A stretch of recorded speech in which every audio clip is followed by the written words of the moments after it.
So Chevireddy Bhaskar Reddy గారు ఒక అద్భుతమైనటువంటి ఆలయాన్ని నిర్మించారు.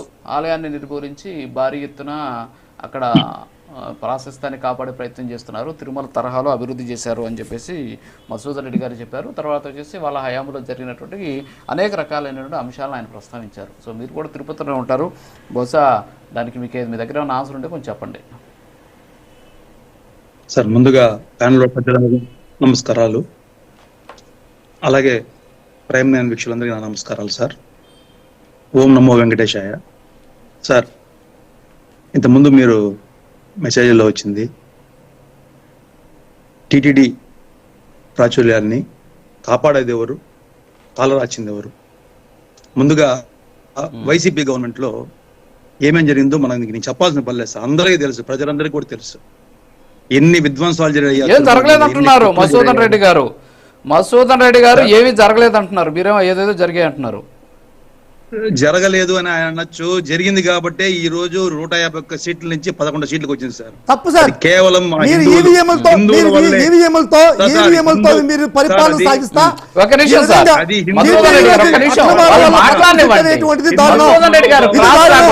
దీనికి బోడుగుండికి మోకాలకి ముడిపెట్టద్దు, బోడుగుండికి మోకాలకి ముడిపెట్టద్దు. మీరు దేవస్థానాన్ని మధుసూదన్ రెడ్డి గారు క్రాస్ టాక్ వద్దు ప్లీజ్. మీరు తిరుమల తిరుపతి దేవస్థానం దాని ప్రాచుర్యాన్ని కాపాడుంటే ఈ రోజు మళ్ళీ మీరే ప్రభుత్వంలో ఉండేవాళ్ళు. ఎందుకంటే ఆంధ్రప్రదేశ్లో ప్రతి హిందువు బాధపడ్డాడు సార్. కలియుగ వెంకటేశ్వర స్వామి మాకు ప్రత్యక్ష దైవము, స్వయంభు. స్వామి దగ్గర సార్, అటువంటి స్వామి సార్, ఒక్క నిమిషం మీరు ఇంతసేపు అందరూ మాట్లాడారు, మేము మాట్లాడితే అర్థమవుతుంది మీకు కూడా. ముందు మా మాట విని మళ్ళీ మాట్లాడండి. అటువంటి మా వెంకటేశ్వర స్వామి తిరుమల ఆలయాల్ని ఈ రోజు ఈ భ్రష్టు పట్టించి అంటే ఒక పవిత్రమైన లడ్డు, అంటే మా స్వామికి అత్యంత ఇష్టమైన ప్రసాదం, అది ఫస్ట్ నైవేద్యం, అది మా వెంకటేశ్వర స్వామికి అత్యంత ఇష్టమైన లడ్డు, అది ప్రపంచంలో ఎక్కడా దొరకదు ఆ లడ్డు. అటువంటి లడ్డు ఈ రోజు ఇంకా చెప్పకూడదు, అంత కల్తీ చేశారు. ఓకే, ఆధారాలు లేకుండా మీరు ఆరోపణలు చేస్తున్నారు. జంతుకో గలిపారని చెప్పని అప్రతిష్ఠితాలు చేసి సాక్షాత్తు అయోధ్య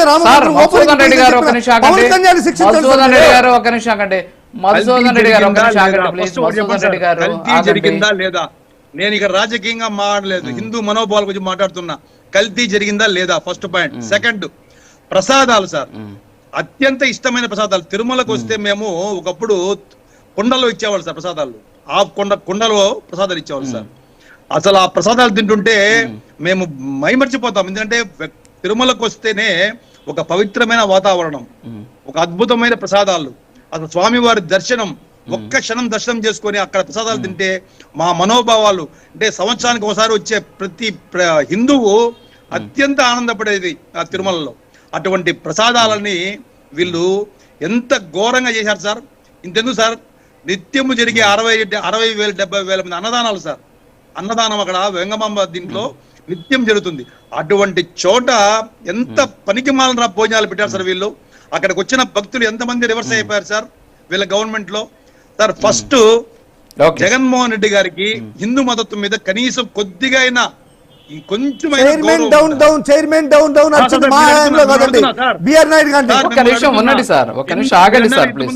మీరు ఒక క్లారిఫై ఇచ్చారు సార్. జగన్మోహన్ రెడ్డి గారు క్రిస్టియన్ అన్నారు, సంతోషం, నిజమే, ఆయన క్రిస్టియన్నే, ఆయన మతాన్ని ఆయన గౌరవించుకోమను. కానీ మా మతాన్ని ఆయన చాలా చాలా అగౌరవపరిచాడు. బ్రహ్మోత్సవాల టైంలో ఎప్పుడు గాని సతీ సమేతంగా వచ్చి పట్టు వస్త్రాలు ఇస్తారు సార్.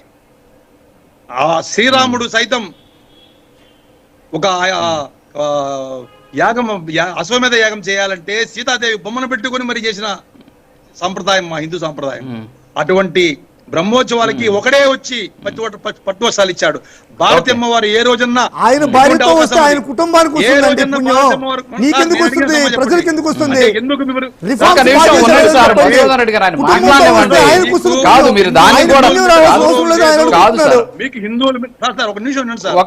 మీకు హిందువుల మీద గౌరవం లేదు. భారతీయ అమ్మవారు ఏ రోజున తిరుమలకు వచ్చారా? పట్టు వస్త్రాలు సమర్పించారా? లేదు. అంటే మా మతం అంటే మీకు దేవుడు అంటే భక్తి లేదు, భయం లేదు, గౌరవం లేదు, కేవలం వ్యాపారం. ప్రతి చోట వ్యాపారం. లడ్డూలో సరే ఇప్పుడు అవన్నీ ఓకే సార్. ఇప్పుడు మధుబాబు గారు ఇవన్నీ ఓకే. చెవిరెడ్డి భాస్కర్ రెడ్డి గారు తిరుపతిలో ఒక అద్భుతమైన ఆలయాన్ని, ఒక్క నిమిషం, తిరుపతిలో ఒక అద్భుతమైన ఆలయాన్ని కట్టారు. చెప్పండి తొందరగా, నాకు క్లోజ్ అవుతుంది, టైం అవుతుంది. సార్ ఈ రోజు కాదా రాసింది వీలైతే కాపాడేది కూటమి ప్రభుత్వం సార్. ఈ రోజు కూటమి ప్రభుత్వం వచ్చిన తర్వాత లడ్డు వచ్చిన తర్వాత అన్నప్రసాదంలో బల్లి జెర్రీ, లడ్డు ప్రసాదంలో పాన్పురాకు పట్టాలు. ఒక్క నిమిషం ఉండండి సార్. ఒక్క నిమిషం అండి. ఇప్పుడు మధుసూదన్ రెడ్డి గారు, అంబటి రాంబాబు గారు వచ్చి అద్భుతంగా ఉంది మీ భోజనం అని చెప్పాడు. ఈ రోజు లడ్డూలో గాని, ప్రసాదాల్లో గాని, మన అన్న ప్రసాదాల్లో గాని అద్భుతంగా అన్ని మార్చింది కూటమి ప్రభుత్వం సార్. ఇప్పుడు కొత్తగా దివ్య వృక్షాల ప్రాజెక్ట్ ఒకటి ఓపెన్ చేశారు సార్, పలమనేరు దగ్గర 100 ఎకరాలు సార్. అంటే ప్రతి గుడికి ధ్వజస్తంభం వేయాలని. ఎందుకంటే ఏ గుడికైనా ధ్వజస్తంభం అనేది చాలా చాలా చాలా ఇంపార్టెంట్ సార్. ధ్వజస్తంభం అంటే మాకు ఒక అద్భుతమైన ఆనందం అది. అటువంటి ధ్వజస్తంభాలని ఈ రోజు పలమనేరు దగ్గర 100 ఎకరాల్లో, ఈ రోజు టీటీడీలో 100 ఎకరాల్లో దివ్య వృక్షాల ప్రాజెక్ట్ ఒకటి ఓపెన్ చేశారు సార్. అంటే ప్రతి దేవాలయానికి ఒక ధ్వజస్తంభం పోతుంది. ఇప్పుడు ఎక్కడ ఏ గుళ్ళో ధ్వజస్తంభం లేదో అక్కడ, ఎందుకంటే అది దొరకదు, చాలా చాలా కష్టంగా దొరికేది అవి. కూడా ఈ రోజు ప్రభుత్వం ఇస్తుంది.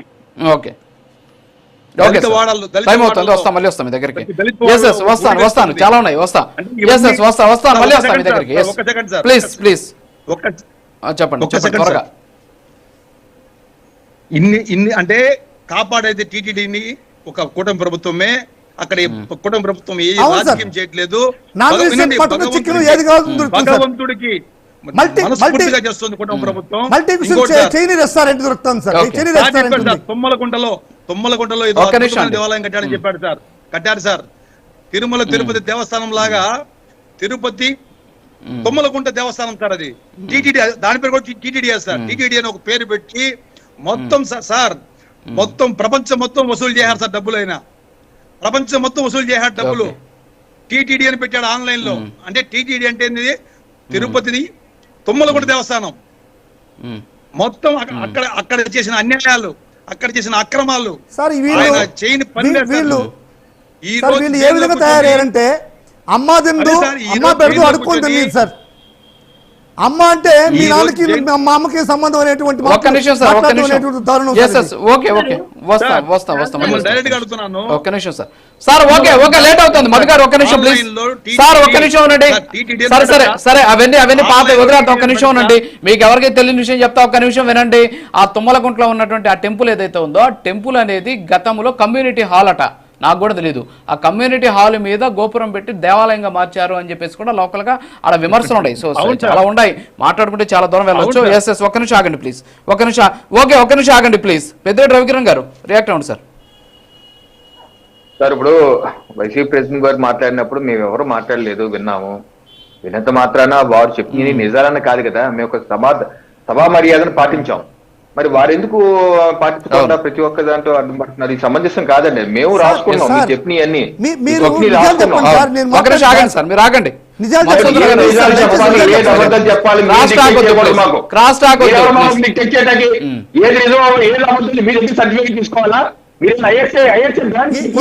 ఈ రోజు తిరుమలలో జరిగేటువంటి అన్యాయాల గురించి, అక్రమాల గురించి ఒక్కటి మాట్లాడండి సార్.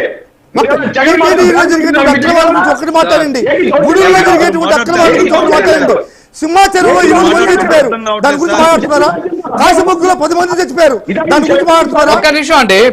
మధుసూదన్ రెడ్డి గారు డిబేట్ నాకు సక్రమంగా సాగాలి. దయచేసి క్రాస్ టాక్ చెయ్యొద్దు ప్లీజ్. ఒక్క నిమిషం మధుసూదన్ రెడ్డి గారు సైలెన్స్ ప్లీజ్.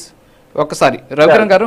రాజు గారు, ఇప్పుడు ఇందాక వారు అంటాం జగన్మోహన్ రెడ్డి గారిని హిందూ సమాజం నుంచి దూరం చేసే కుట్ర చేస్తున్నారు అన్నారు.